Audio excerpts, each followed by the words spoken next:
Well, here in Arizona, the word wildfire, it is so scary, right? So what can we do to protect our space and be safe while still enjoying the outdoors, right? I want you to meet Tiffany Davila. She's a public affairs officer with the Arizona Department of Forestry and Fire Management. Boy, you have a busy job. Yep, and we're only going to get busier here. Exactly. And it is that word that we don't want to talk about, but we've been talking about it, trying to prepare everybody here in Arizona. We've had a very dry season, right, which we don't all want to hear, but we have to protect ourselves. We have to do something to make sure that we're prepared. Let's talk about, first of all, recreating. Right? That's what we do here in Arizona. Absolutely. We go to the desert, we go to the forest. What do you want people to keep top of mind? Well, you know, the weather is going to get nice here very soon, and everyone's going to try and get outdoors.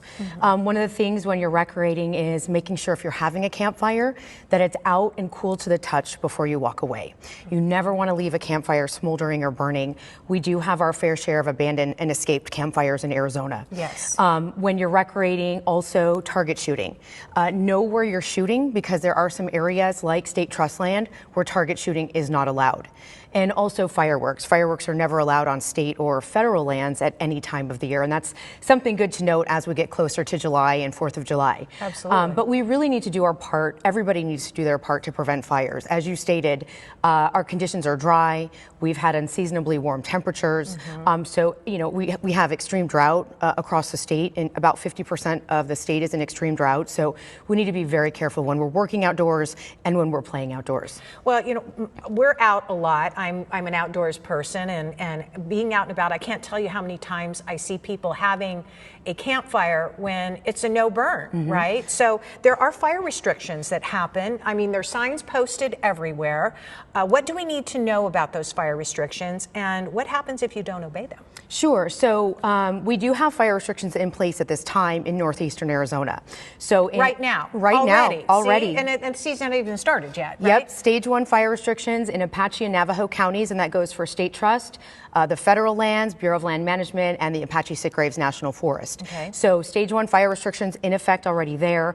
We have been talking about implementing more fire restrictions across more of the state within probably the next couple of weeks, just due to the conditions. Well, it's still spring. We haven't even hit summer yet, so I can see how that could happen. Yep, and under stage 1, you can have a campfire. You just have to have it in a developed or designated campsite.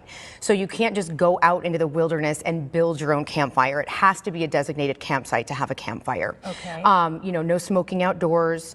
You have to be very careful if you're using any type of chainsaw or equipment that may throw sparks. So, you know, again, stage 1 in northeastern Arizona, but as we move into our summer and drier months, we could start seeing stage 2. And stage 2 is no campfires at all. None. And really, we're just doing this to not only protect the people that are recreating, but keep the fire danger low and the amount of activity low for our firefighters as well. All right. We also talk about being proactive, creating a barrier, I guess, if you will, around your home.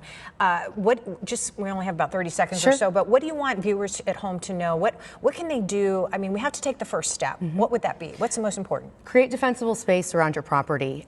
Create that barrier, that buffer between your home and a potential wildfire. So basic yard maintenance, removing any dead or dying vegetation, keeping your lawn watered and mowed, and removing any flammable material away from your property. Patio cushions, stacked up firewood, propane tanks.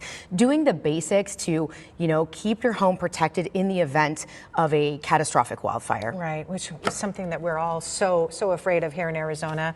Oh my gosh, Tiffany, really good information. Thank you so much. And there's a lot more information that you can learn about how to prevent and protect yourself from wildfires. You can go to the Arizona Department of Forestry and Fire Management. Here's their website right there on the screen. It's dffm.az.gov.